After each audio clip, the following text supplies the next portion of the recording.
The January 6th committee has been compelling new cooperation from a pivotal witness. And just to begin tonight, to get a sense of how large and significant this breakthrough is, recall it is the witness who Vice Chair Liz Cheney name-checked at the end of one of those recent investigative hearings, which was itself an unusual move because there's plenty of confidential negotiating and wrangling that goes on over time. So publicly calling out a witness who is ducking the committee is typically kind of a last resort. But that is what Congresswoman Cheney did to name and shame the top Trump White House lawyer, whom she memorably said was not fully cooperating at that time. You've probably heard his name by now, Pat Cipollone.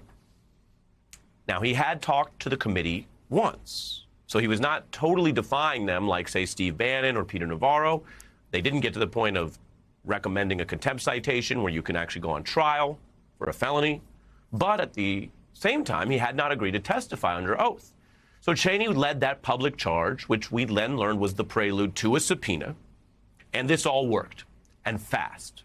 Now Cipollone will be testifying tomorrow under oath, on camera, in the main format that the committee's used, because you've probably seen some of those clips of those video depositions as they explore these issues and build up different parts of the story, the facts, the evidence they've gathered in these sometimes blockbuster hearings. But I want to make one more point about this tonight for you. We are seeing another crack here in how some key Trump veterans have tried to evade this probe.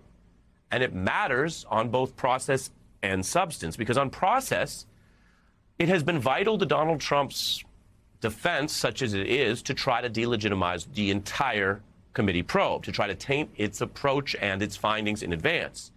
That's why we all remember Kevin McCarthy first was trying to place people like Jim Jordan to be on the committee up there.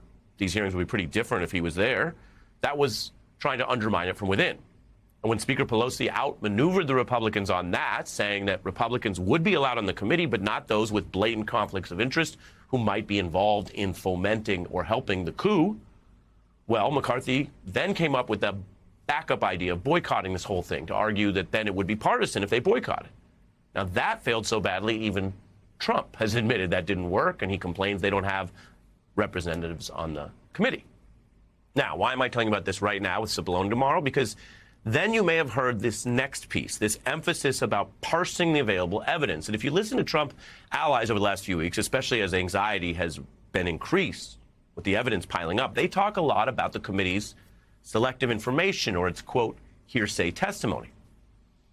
But keep this in mind as the committee wins this months-long standoff with Mr. Cipollone tomorrow. What is hearsay? Well, in essence, it is basically, if you simplify it, secondhand information. For example, there has been some tantalizing leads that feature witnesses talking about what Cipollone said. That's secondhand in moments like these. Mr. Cipollone and I had a brief private conversation where he said to me, we need to make sure that this doesn't happen.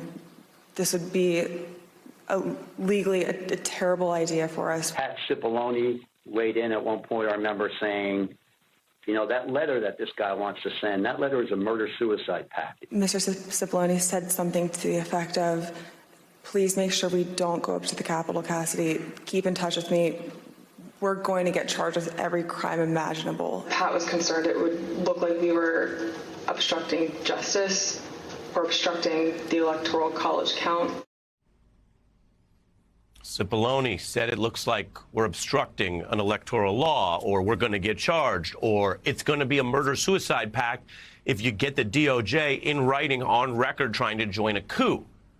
So that's just some of what Pat Cipollone reportedly said. And it is the kind of damning stuff that Trump allies have been protesting as, quote, hearsay.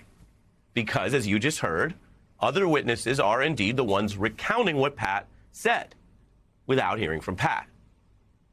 But if people think about this for 1 minute, and maybe they hope you won't, the reason some of that damning evidence has been limited to, quote, hearsay is not because of the committee. It's not because of those cooperating witnesses you just heard. All of them, by the way, Trump loyalists when it comes to policy and ideology, but just telling the truth about how he tried to use a coup to stay in government. No, the reason that stuff is secondhand is because of Pat Cipollone, just as other material is secondhand because of Mike Pence, because of the very Trump appointees who refuse to explain themselves under oath, to stand up like any responsible adult or tough person, if you want to put it in that faux courage mindset, and just say, hey, if you're not ashamed of what you did, if you didn't break any laws, if you're proud of what you did even, then just come explain it. These are the people ducking and running from that and then complaining about the supposed evidentiary shortcomings they created. This hearsay defense. The audacity. So tomorrow, this all blows up in their faces. Another one of these self-inflicted hearsay objections just goes up in smoke. This top lawyer will be compelled to explain under oath what he did. And we're interested in the facts. If he has some stories that are different or less harsh than what we just played you, then yes, we weigh that evidence under oath along with other witnesses and contemporaneous documentary material. But the committee wants to know whether he did warn Trump and other officials about crossing those criminal lines. That itself can be damning evidence of knowing corrupt intent if some of those people or then President Trump crossed those very criminal lines after getting that warning. The Attorney General and his prosecutors might want to know about that too.